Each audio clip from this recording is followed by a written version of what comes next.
with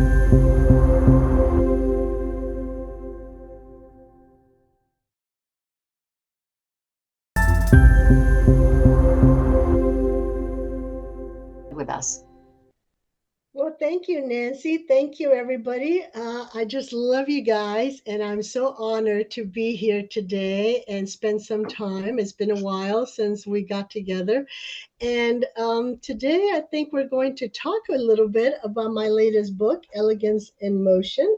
But for those of you who don't know me and are new today, my name is Maria De León, and I am from East Texas. I am a former movement disorder specialist who had the irony of becoming a patient, thanks to God's humor. For the last 17 years, I've also been a caregiver to my grandmother who developed the disease first in her late 60s. And now, unfortunately, my mother has developed Parkinson's. So we just have a wonderful time with this disease. And so I think that that qualifies me as an expert on this disease for a bit. And so I was the one, if you haven't heard of the Parkinson's Divas, kind of tongue in cheek, that we wrote a book when I got diagnosed early in my rather late in my 30s, mid 30s. I started to develop symptoms. And at that time, we really didn't know much about gender differences or women issues or much about the young onset of Parkinson's disease. So I felt that there was a gap there, some unmet needs. And I thought, that I would, try to address some of those, never knowing, never thinking that this will become start a movement around the world or become a hot topic, not just for Parkinson's, but for many neurological diseases and other diseases and medicines, which I'm really, really glad because we really needed to have these conversations.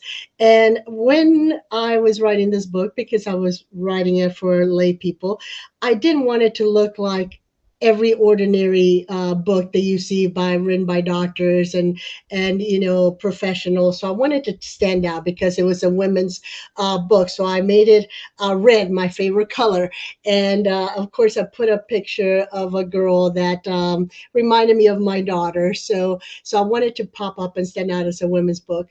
And also on deciding the name, I couldn't decide what to write it, but my family always teases me that I'm such a diva, and I don't know why. I'm not difficult or anything like that, but just I guess being a firstborn child, first granddaughter, first first on everything the line in the family, so that kind of characterized me as a little spoiled and loved by everybody. So everybody was like, oh, it should be a diva. And I didn't want this to be something that was going to turn people off, and I certainly didn't want that. But upon thinking about the word diva, we realized that with people with Parkinson's disease, particularly, we are encouraged to do things in big ways, to be loud, to do movements in big ways. So, what does a diva do? They're really out there. They put themselves out there. They speak in a big voice. They do everything big and grand. So, I wanted that feeling to be conveyed to patients that we can be divas or we can be divas, and do things big way in a meaningful way, but not obnoxious, always, in a kind manner, always doing it with sorry, my Parkinson's, um, conscious efforts, very, very volitional. And also, we realized that when you live with a chronic disease and you live with Parkinson's, you end up doing a lot of things that most people consider normal. They become extraordinary, and you end up doing extraordinary things with the abilities that you have with the Parkinson's disease that you live with or other chronic illnesses. So there is your diva definition, that you end up doing extraordinary things with the capabilities that we have in a positive, meaningful way that really is very conscious and very directed to what you want to accomplish. And so you always do everything big and loud and purposefully. And with intent. And so that's why I really like that definition. And it's kind of stuck. And now I've become the Parkinson's diva. And it's been going on now for, my goodness, over 15 years. And so I never knew that that was going to be something that, was going to take on. I thought it was just going to be something, silly and just try to get people to talk. I'm glad that it opened this. And so I've written three other books, one in Spanish and one a supplement, kind of like a workbook for the Parkinson's Diva to do, in ladies groups or support groups, with different activities and letter writing to self and to others, to kind of deal with the Parkinson's. But I thought that perhaps I would write something this time about having perseverance, having resilience, having a way to really, what gets you through the day. We live this with this disease is a chronic neurodegenerative progressive disease that, it wears down on you sometimes, a little bit of time, kind of like the river going through the rock and just slowly, constantly just going through, every day chipping away at something. And how do you survive that? How do you keep positive living? How do you continue to survive, not just survive, but excel and actually live abundantly? And so that's why I thought that, that I would write this. And I chose the title Elegance in Motion. Of course, you got to have a diva, because I'm just the ultimate diva. So I love the pictures. I love art. And so I had to have somebody, mysterious and, dealing with this. But I'm sure all of you have been privy to, to concerts of great pianists or, musicians or basketball players, football players that seem to do everything so effortlessly. Have you noticed that? And you think, oh, that's so easy, but behind that, that they have spent thousands of hours, rehearsing and practicing, not just mentally, but physically, trying to make it look like a second nature. And that's what that elegance in motion is. I want us to be like that. When we were normal, healthy, we took a lot of things for granted. We got dressed, we brush our teeth, we went on our, driving and work and everything, didn't think about it. But now that we have a chronic disease, we have to think like, okay, how do I put my clothes on? How do I brush my teeth without making a mess? How do I open the bottles? How do I not trip and chew gum? Walk and chew gum. How do I, do anything? How do I put the keys in the door? How do I make my biggest thing when I first started is that I started making a lot of crunchy eggs. I could not for the life of me, crack an egg anymore. So everything was so crunchy. So it's like, how difficult is it to make an egg? It's like I've been doing this forever. And yet, here I was getting all the shells out of the eggs. So, things like that. So what I want us to remember is that in order to move gracefully, to look like we can still, talk and walk and dress ourselves and do everything we want, we have to rehearse mentally, physically. We have to sometimes do it over and over, and we have to sometimes do it mentally, because mentally the physical, the motor does not get in the way. So if you can think of it, how are you going to pursue that movement, how are you going to pursue that walk, how are you going to talk, then the motor doesn't get in the way. So then when you get to do it, it's like comes out more naturally. And also remember to do it with intent, to do it, bigger and more purposefully. And so that's what I want you to think of, to be able to live with intent, live elegantly, so that we can become that elegance in motion as we flow through life, as we continue to walk, as we continue to enjoy our families, to serve, to do things as you do, to follow our passions, that you have an intent, and that people may not know that you spent hours and hours, rehearsing in your brain, rehearsing, physically. How am I going to tie my shoes? How am I going to wash my hair this time? How am I going to put on my clothes? And you have to make all those changes. And that's what it's about. And so part of that, in order to have that continuation, that outcome of that elegance is to have faith and perseverance. For me, faith is a big thing, and it has only become more ingrained, more profound as the years have gone by, as I've had to encounter many, many obstacles. I used to be a very scared child all the time. Used to always worry and fear that something was going to happen, and and and although I was born with some physical impairments, people were always, gathering about me and making a fuss, making sure I was okay. And I was told from a very early, well, obviously I don't remember because I was a baby, but my family was told that, yeah, I would not walk, much less run. And here I am, being able to say, yes, it can be done. And on top of all my illnesses, I'm still walking and, not much running anymore, but, walking. So that's good. That's positive.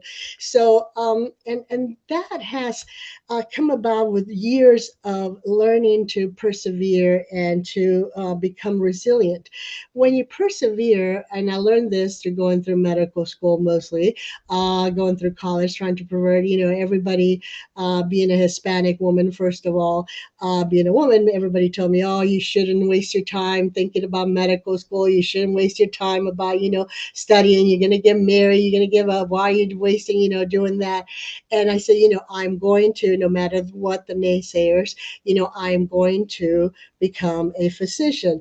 And actually, before that, I did not want to be a physician. So I wanted to be, I always loved neuroscience. So I wanted to study the brain, but did not want to be a physician at all. But God had other plans. I went to college to study brain behavior and neuroscience, and my first, dopamine molecule. So, they did not know that was going to be ingrained and for me forever and be part of me personally. And encounter that, I found people with Parkinson's there, and I got so in love with the disease, in love with the people, that right then and there I decided to become a doctor. So thank you, Parkinson's, for making me a doctor, for making me, being who I am, Parkinson's Diva. I did not know that was going to be, my life, destiny, but God has a plan for everything. So of course, then everybody starts saying, why do you want to go to medical school? You shouldn't apply, you should take time off, all those things. But I was, said, it doesn't matter if I fall, if I fail, at least I tried, and at least I'm going to do the best I can. It's the way you need to do with Parkinson's. Sometimes, you meet obstacles, you meet challenges, and so it's okay. It's okay to be, to feel down, to feel sad, to give into the emotion, to, to be angry, but get up. You don't stay in that position. Don't stay angry. Don't stay upset, and say, I can do this. And think about all the things that you have gone through your whole life. How many, challenges you have overcome, how many disappointments, and you're still here and you still have gained so much. So remember those when you feel down, that you can persevere and you can go on, even when everybody says no, you can, or even when the odds look bad, or even when the diagnosis looks bad and grim. When I first got diagnosed with Parkinson's, everybody said, oh, she's not going to be well in in 6 years, she's going to be dead, or she's not, again, going to be wheelchair bound. And I have been wheelchair bound. I have been, not able to drive for a year, not able to, I've had to walk with assistance devices for a year. And yet here I am for 17 years with Parkinson's disease. So I want you to look at me and be proof that you can persevere, that you can get up, and that you can, no matter what the diagnosis, no matter what the doctors, no matter what everybody says, that you believe that you can get better, and that you have to sometimes 1 inch at a time, one breath at a time, 1 minute at a time. The last 2 years, 3 years, 2.5 years, I'm like, it depends. It all goes back and forth. I got very, very sick and got diagnosed with my, 20th diagnosis. And I thought for sure I spent 2 years in bed. And that's when I was writing the book. And I was so sick. And, um, it took so long, much longer to write this book because my brain was in fog. I was in pain. I was just not really doing much. I felt like this is it. This is the rest I'm going to be. I'm going to spend, the rest of my life here in bed, or, maybe this is my end. But you have to, and of course, you cry and you get sad and you wonder, and you wonder about your family and you wonder about your legacy. And I thought, well, um, I'm just going to keep giving it my all, and whatever God wants it to be is going to be, giving my all, and want to finish this book. So at least I have the last book, so that I give hope. So as I was telling the ladies and the gentlemen here earlier, ended up being 5 chapters shorter than I had intentionally meant it to be, just because I wanted this book to be done.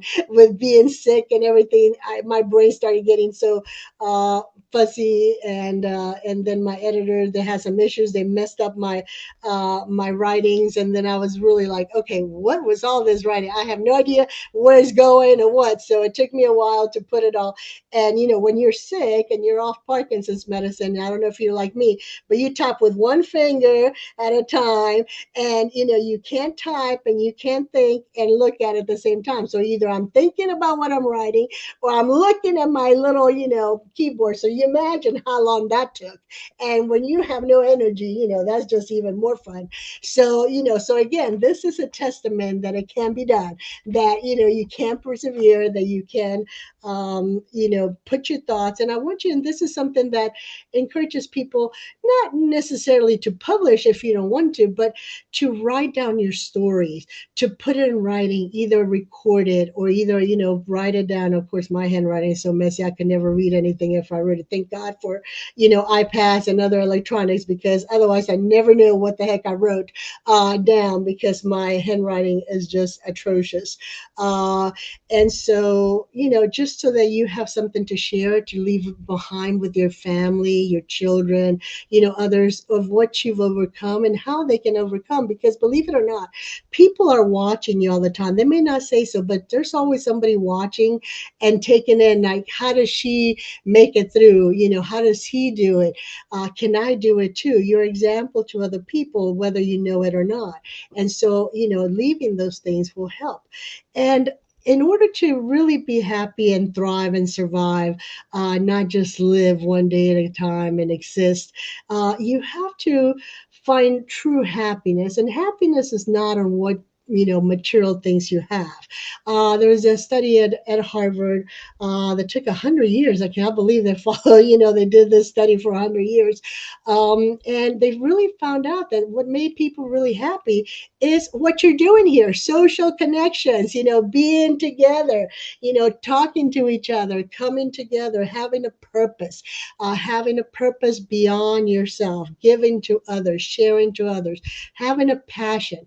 And for me, having faith, those that have faith, that believe something greater than ourselves, something above ourselves, do so much better, because you know that there's something greater, you're part of something bigger, that your life has a purpose. And so that alone has a huge impact on how people live with chronic illnesses, and particularly Parkinson's disease. Those that have faith in something greater, in God, they tend to do better. They tend to live longer, happier. So that's what we want to do. We want to have you live happier, longer, have purpose, find that passion, whether it's your children, your grandchildren, whether it's coming to these meetings, whether it's a best friend, whether it's, whatever it is. I've discovered suddenly that I love painting. I've just gone to paint everything. I don't know what it is. They gave me a paintbrush and now I can't put it down. So, I've never thought of myself as artistic in that way. I've always loved art. I've always been very appreciative of art, and I've always been, very colorful and things like that. I always used to write poetry. And it's funny, when I first got diagnosed, all of a sudden poetry was just pouring out of me. And it's like I hadn't written anything in years, because, I didn't even write full sentences being a doctor anymore, So, trying to write a whole sentence in poetry was like, wow, this is exciting. So started getting that. But then this sudden liberation of being able to express yourself and having a second chance. I think that's what we have to think about, that we can reinvent ourselves. If we don't like it, well, we just reinvent ourselves again. We do something else. You don't have to be stuck in that, block.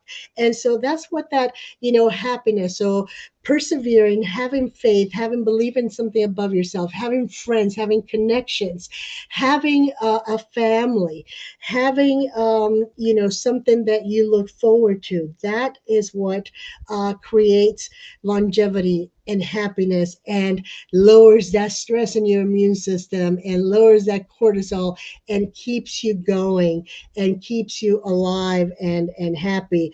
If you like to sing, if you like to dance, do whatever feels good to you, to try to achieve those goals. And then also don't forget to have goals, whether it be short-term goals, medium term, and long term. You are still alive, you still have dreams, you still have purpose. And so just because they have to change, just because and now I can't practice my practice neurology like I used to and see all my patients in my office, I still get to do spend time with my Parkinson's, community, and still contribute it in a different way. And so that passion is still there. And so goals of, okay, for me, like I got to write this book. Okay, I give myself, now I got to give myself longer. I can't do it all in a year. Got to give myself maybe 2 years because I'm slower, and do things, a lot less. Learn from your experience, because you can be a mentor to somebody. You can share your story, and you never know who's listening, who you're going to impact, and what they're going to be able to do. Like this Parkinson's Diva, I never thought that it was going to start a movement, and here you are. I am with it with this book, and I get people who say, in Africa and Australia said, "Oh, I read your book," and it's like, my God, really? It's like, it's like you feel so humble, and you feel, like, wow. And so, you never know. Just put it out there, and try to create something positive for people, to give hope, especially in this day and age where there's so much chaos or so much anxiety. That's what this book is about: giving hope, giving a way to continue making it day by day. And start with, also remember two things: first God. I always say first God, and then practice self-care. There was nothing harder for me to do as a doctor than practicing self-care. As a doctor, you give yourself to everybody, constantly being the one everybody comes to for the family, for patients. You're the one everybody looks up to. And so when suddenly I found myself in need of help, it's like, how do you ask for help? How do you say, oh, I need to, and I learned the hard way. I fell many, many times. I had herniated disc because I didn't, listen to my body, and I didn't take the time to really, listen to what was going on and ask for help. And so that's the one thing: how you care for yourself, it also helps to care for others. If you are a caregiver, or you have a spouse that needs you, or is sick, or it just in marriage, it's always take turns. One day your husband needs you, the other day you need him. Some days both of you are down, like my husband and I were down during the pandemic. And my God, that was just interesting. You both lay there in bed. I try to check his blood pressure, he try to check mine. It's like, roll over, yeah, we'll stay here, see who can make the coffee first, and you just go with the flow. And and think about it. And so that's the way it is: taking turns, doing self-care, learning from your mistakes, and also learning to achieve goals. And for me, nothing better than, of course, see, I became a doctor. You thought I couldn't do it, so that gave me that positive, like, yes, I can be, have Parkinson's, and I can do this. Of course, it's not always as easy as it sounds, but you have that in your mind, and building those strong social connections. Like I said, that is important. That's, thank God, the one thing that the pandemic did is having this Zoom, having this way of interacting across the, the divides and across the country and the world, because nothing is worse. And I'm finding this out myself now as I've gone into 17 years of Parkinson's, is that beginning to feel isolated because you're sick, because you can't drive, because you have no oomph to get out and do things. And you start feeling like, you're kind of, your world is getting smaller and smaller, and, you become, homebound. There's been months, I stay home all the time. So I guess that's why I'm an artist now, because I'm here out the house. I'm looking at things all the time. So I've decided to beautify everything and paint everything. So, if I have to look at this wall again, I might as well make it a different color. So, my husband's like, why are you painting again? Well, I'm trying to put some flair into this. And when you're friends, and that's another reason to have a social network that goes across many generations, because if you're older and you're getting older and all your friends are getting older, everybody's struggling, right? So much harder to really get together socially. And so my husband used to tease me, why are you hanging out with the teenagers? Why do you hang out with the 20-year-old? I said, they give me life and I can help them as a mother, as a mentor. And also they keep me young and somebody that, can talk to me about, what they're going in their life. And we help each other. And I think that that's part of the Hispanic community. You always have different members of the family, which is good, because then if one is down, somebody, a younger person can come and help out. But, we've become a little bit isolated now. So I'm trying to get everybody. And so thank God again for this. For this methods. But I know I've talked a lot, and I want to leave time for questions. But I want to leave you with the um, my poem that I wrote. And this, in my Diva definition of this book, is that a well rounded female who boldly displays the five virtues: dignity, inspiration, vision, achievement, and sisterhood. And that can apply to men too. Being together, achieving, having a vision, inspiring others, and living with dignity. We still are human beings. Sometimes other people forget. Sometimes we may forget that we're still, have goals and dreams and aspirations and desires. Just because we talk a little slower or we think a little slower, or, doesn't mean that that person inside is gone. So I want you to remember that. And so I wrote a poem for the beginning of the book, and it's called I Am. And I wrote this for the World Congress for a couple of years ago, but it was not used. But I thought it was, it helps you again to put into words something that you can write who you are. And I am are the two most powerful words in the vocabulary, because really it defines who you are, it defines your present state, your past state, your future. And so if you can start writing and think about who you are, that would help you. So I wrote, I am from the land of coal mines, land of Pancho Villa, of women warriors, where I grew up dreaming and learned to fly thanks to the love of my grandfather and the confidence he instilled in me to become the woman I am today. I am two powerful words that attest of who I was, am, and will be. My story, my struggles, my dreams, my achievements, my present, my past, and my future, all intertwined in two words. I am. I'm descendant of a family who loves friends, good food, and good conversation. I am Don Pedro's granddaughter, lover of music and poetry, and of Doña Maria's artisan and matriarch of the faith. I am the apple of their eye, the one who learned not to fear anything because she knew who her God was, the master of the universe.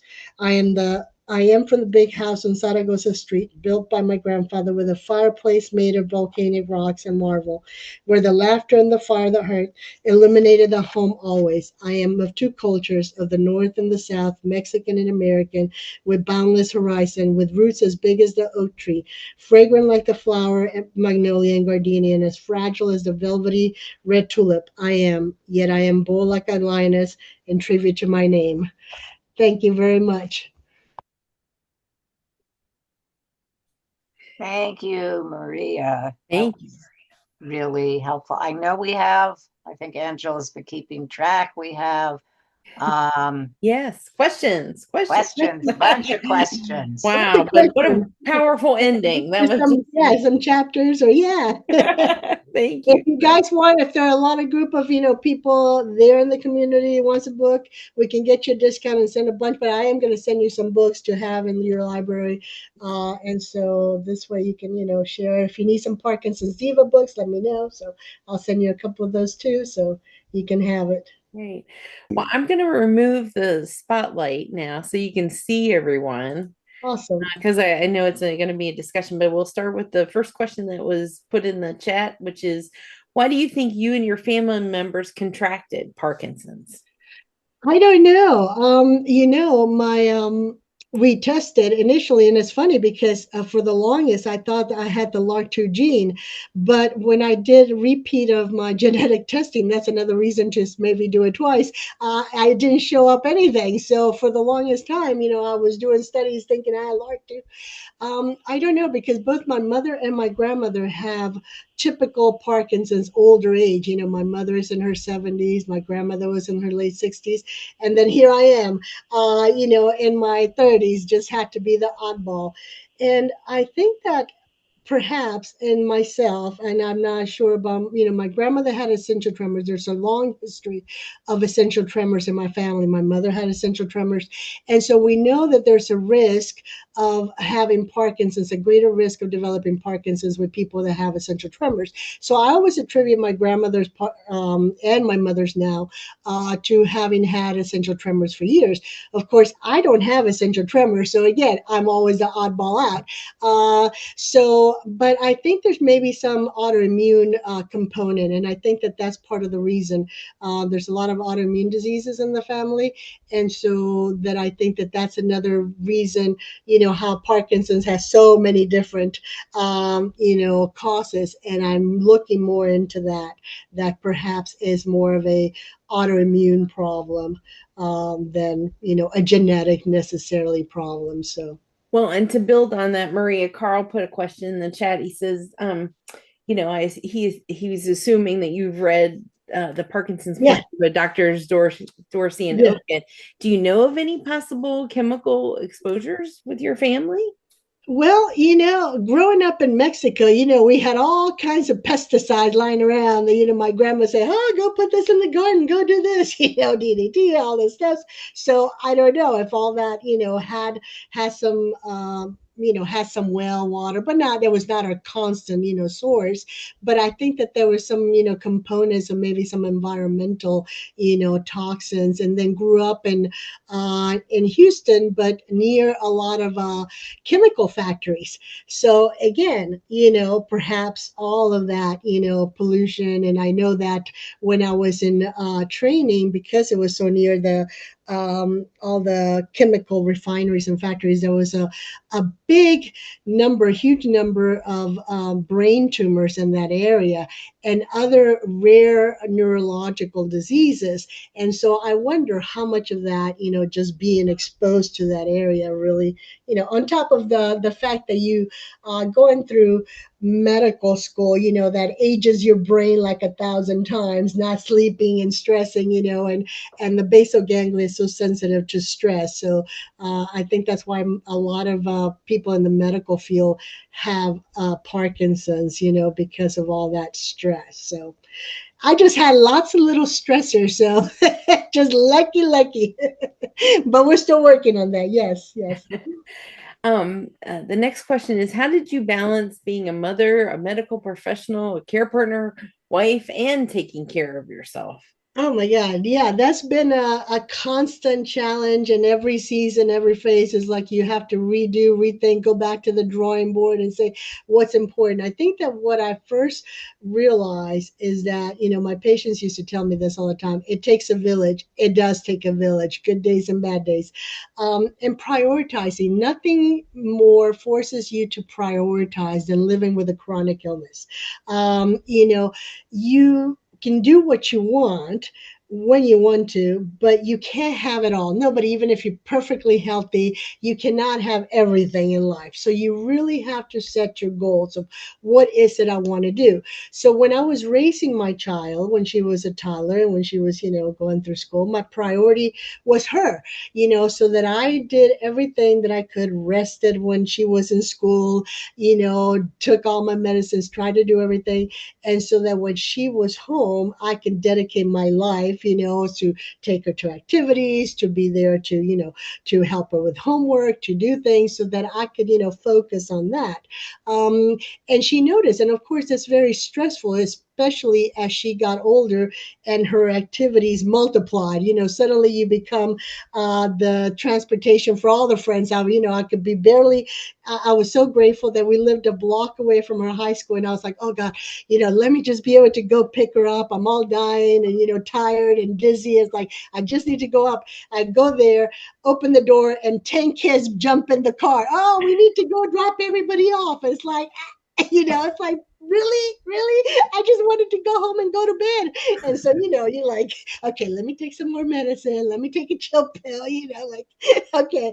And sometimes I had to say, sorry kids, today is just not going to happen. So, and it was hard to say that, because that, well, your mother was not very nice, she kicked us all out of the car, she didn't take us. And it's like, oh my God, it's like, I barely got here. Okay. I'm still in my pajamas, so it's like, what do you want from me? So, putting those things and realizing that, make a lot of concessions. Like when I was really just starting and trying to figure out what medicines, and still had to practice and had so little energy, and, with so much pain and so much fatigue, is that I would have, and my daughter's an only child. So, I would have all the cousins here. I think I raised all 6 kids instead of just one, because I would have everybody here just so that she could have somebody to play with and she could be occupied and I didn't have to be the one.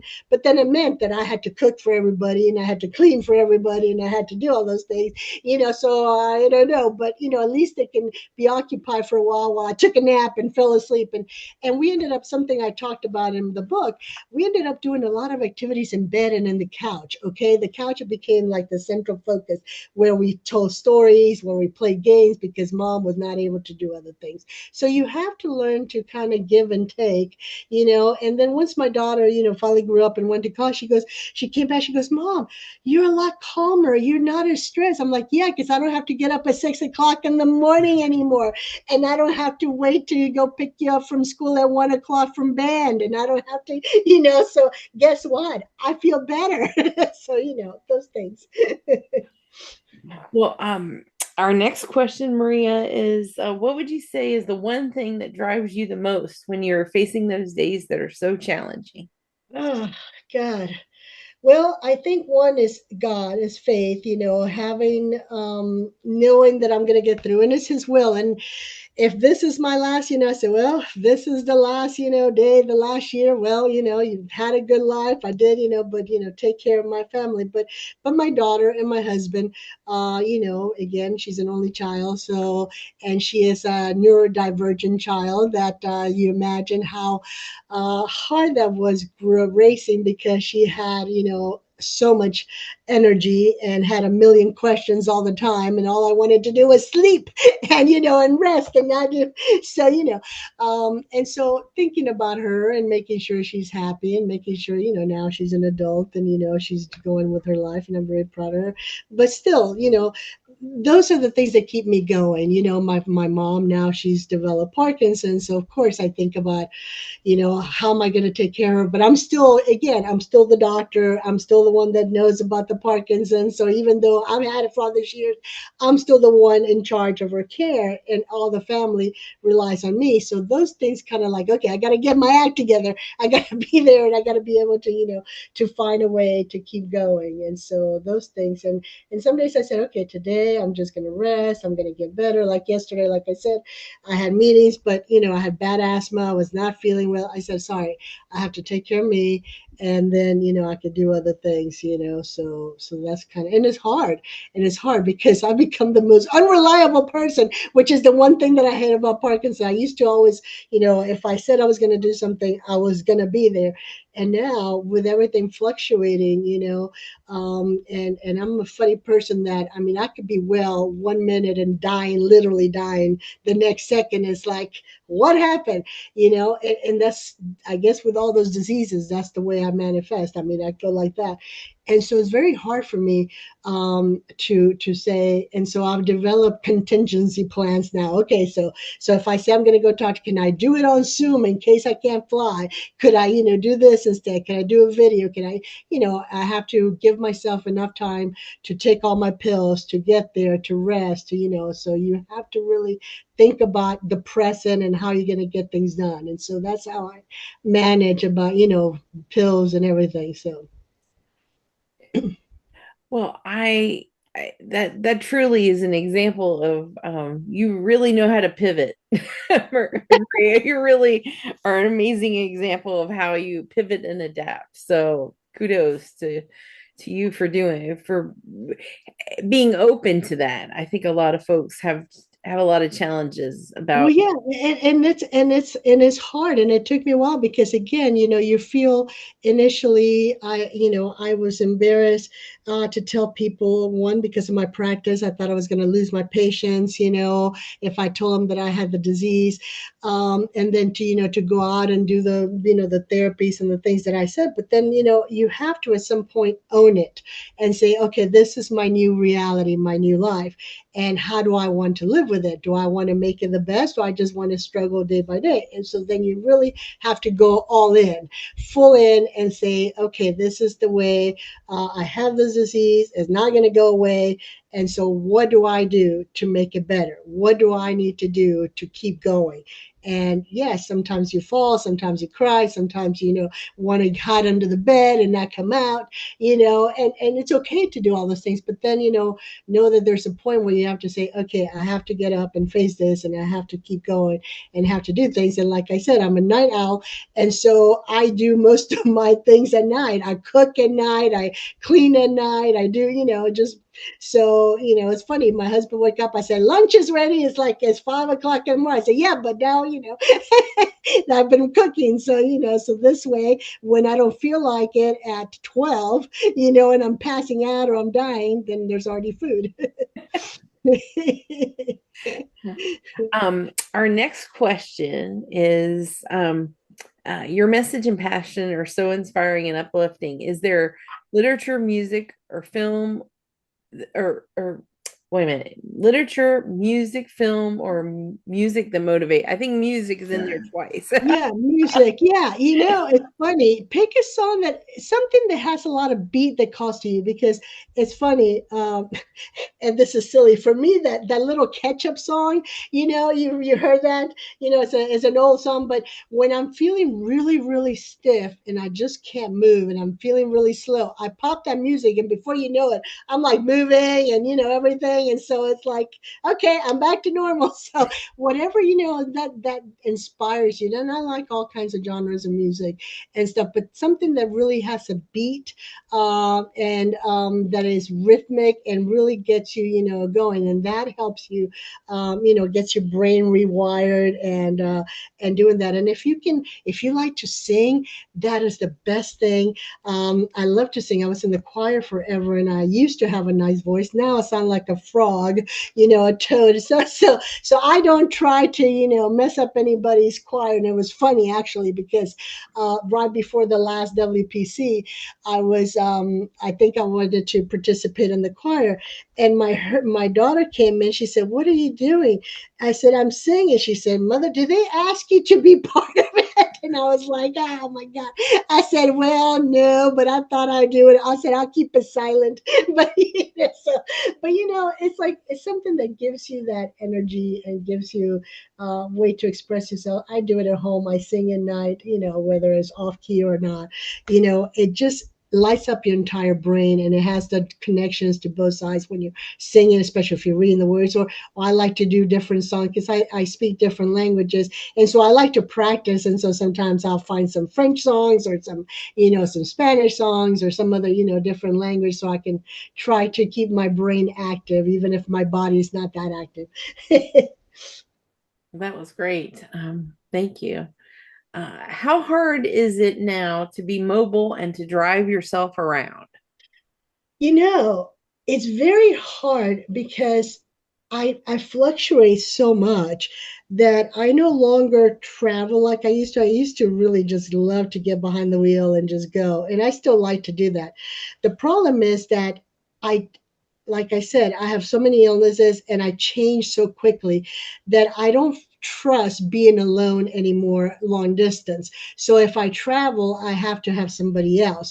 And so that's really limited me to going anywhere. Like I used to just go to see my mom 3 hours away, and then my daughter used to live 7 hours away, and I'd be like, take off, no problem. But now it's like, I don't know how I'm going to be if suddenly I'm going to be having, really bad migraine, or I'm going to start getting really sleepy, or I'm going to, and so that really limits me. And it's been very, very hard on my independence. But fortunately, my husband just retired, so I'm putting him to work.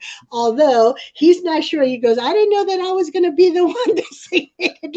I said, it doesn't matter. I can drive as long as I have somebody else there, just in case that if I start feeling bad, somebody else can take the wheel, and I'm not stuck alone somewhere. So that's where the hard part is. So yeah. So make those concessions and talk to your doctors if you're having issues and what we can do about it. So Great. Thank you for that. Next question is mine and your symptoms progressions are so similar. Based on the last two questions you've answered, have you noticed that our age group is more susceptible to young onset? well, she mean like the young onset, our generation, does they mean the generation we're in was Karen, more susceptible to yeah. having young onset? Perhaps the stress, the immune diseases, you know, I think a lot of that stress and a lot of, maybe our change in diet, plastics and things like that, maybe hormone, birth controls, maybe all those things. I think that all play a risk and a part of, again, lowering our immune system, increasing our inflammation, and being more susceptible to get chronic illnesses, whether it's Parkinson's or something else. I'm just seeing so much of that, so much neurological disease. I mean, I was seeing it before I stopped practicing, just in the military. I mean, people, were coming in with lots of Parkinson's, lots of ALS, and it's like, okay, these are rare diseases. First of all, ALS is a very rare disease, and now you had a whole, people, had a group of people with it, and Parkinson's, as we know, is mostly older age. But what is going on? And I think one is the stress, and two, I think, is all the environmental factors that Ray and Michael talk about. Is just not one thing. I don't think it's one. We can pin it down to one thing necessarily. I think it's a combination of things that really, just puts it at a higher level. And believe it or not, I think that also, and I don't think that Mike and Ray talked about it, but I haven't finished reading the book. But I think at one point I remember there were a lot of women getting, implants, saline implants, and I know that caused a lot of risk for other autoimmune diseases, and perhaps just having tattoos. I have nothing against tattoos, but I think the ink is that it's a foreign body, and so your body's constantly activating the immune response. So I don't know if those things all contributing to, the way we eat, the way, everything has additives and hormones and things like that. So is that aging our brain, so. Gotcha. Thank you for that. Does your family and professional colleagues understand the impact of your illness on your ability to control your availability to meet commitments you made in good faith but were preempted by the disease? No, it's horrible. I have lost some friends because of that. And it's hard, especially friends that I've, had for 30 years because they don't understand that I just can't sometimes. But my family, first, it was funny because, again, I went to medical school because of Parkinson's. Okay. So I've been talking about Parkinson's forever. Okay. Forever. I always talked about Parkinson's. And grandma, I diagnosed my grandma with Parkinson's. So I've been talking about Parkinson's forever. So when I got diagnosed, it really took my family about 10 years to realize that I had Parkinson's. Okay. That my talking about Parkinson's wasn't, they're like, oh, you're giving another conference on Parkinson's. Oh, you're talking about Parkinson's again. Parkinson's. I have Parkinson's, so, and they would only see me when I was really, doing well. And now, because I have so many fluctuations, I don't travel as much. So I don't go to social meetings, the family gatherings. And so they still feel that I'm doing it on purpose sometimes, that, oh, I just don't want to hang out with them. Oh, I just was being difficult, being a diva. She just didn't feel like hanging. And it's hard for them to realize that, I want to be there. I love to be there, but sometimes, well, especially before my husband retired, I could not drive, 3 hours if I wasn't well, if I didn't think I could make the whole 3 hour trip or and things like that. And so I'm still having a little bit of a hard time because then they're like, oh, but you're going to go to that other meeting. Anyway, I'm like, you know how many meetings I've canceled, because I just don't know. It's not that I don't want to. And so that's been a hard thing. And my mom has finally seen it because she spent enough time with me now since my dad passed away. She comes to the house. So she sees the fluctuations and she sees how I am, how, when I'm well, when I'm not well. But the rest of the family, they're still, have no idea the struggles I go through. They think it's just she just, just being her, just being a diva, being, so. Well, we have about 6 minutes left, Maria. I'm gonna invite anyone who has not asked a question, who maybe couldn't type it in the chat. Go ahead and unmute yourselves, and we'll try to get your question answered before we wrap up with Maria. Does anybody have any additional comment or a question for Maria?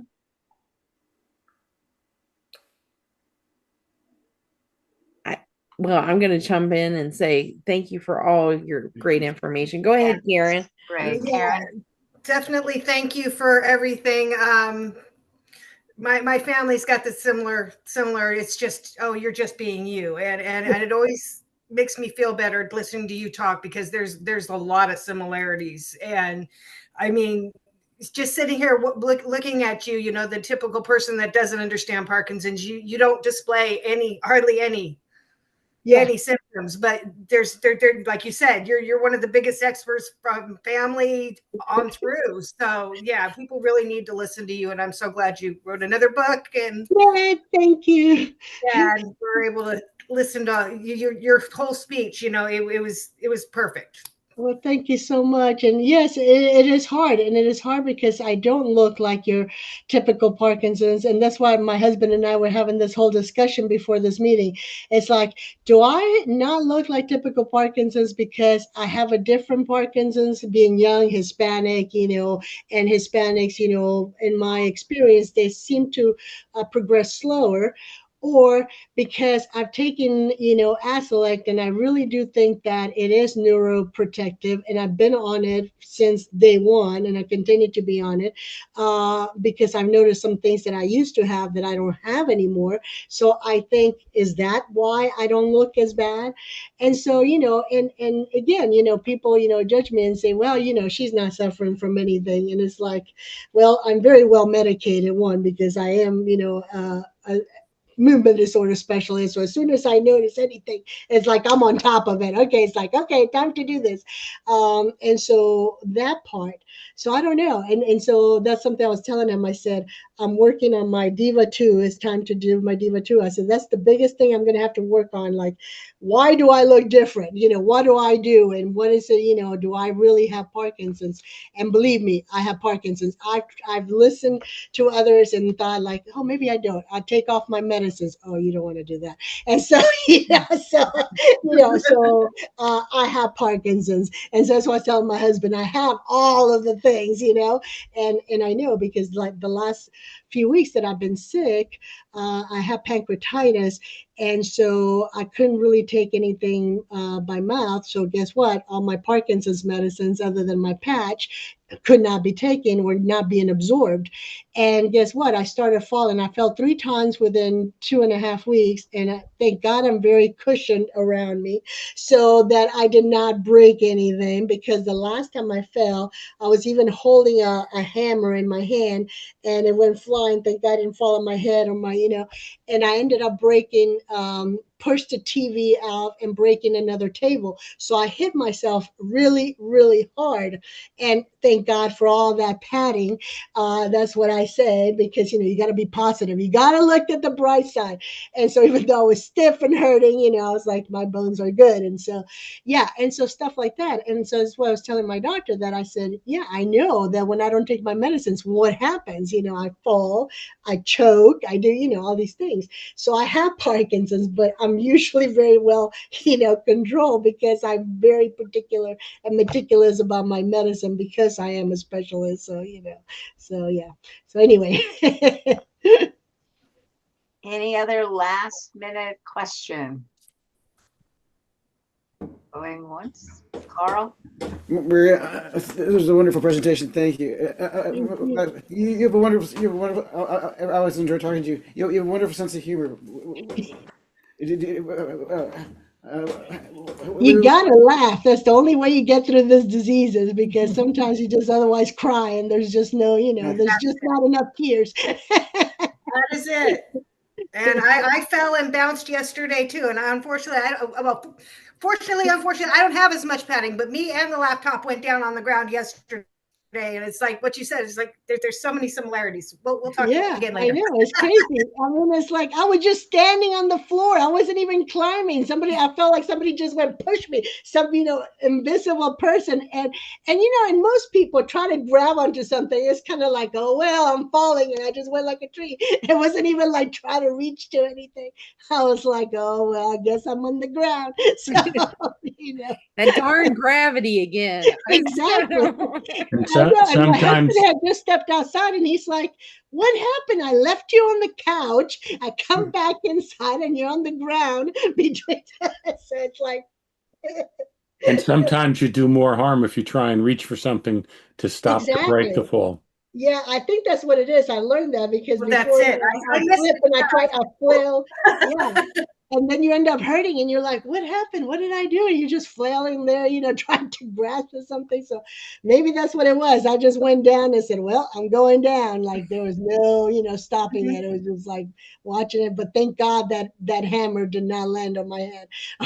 So that's well, you either need to go to karate school or parachute school to learn how to fall. There you go. There you go. Yeah. Well, I think the falling was graceful. It's just that I fell on top of all the furniture. So so that was.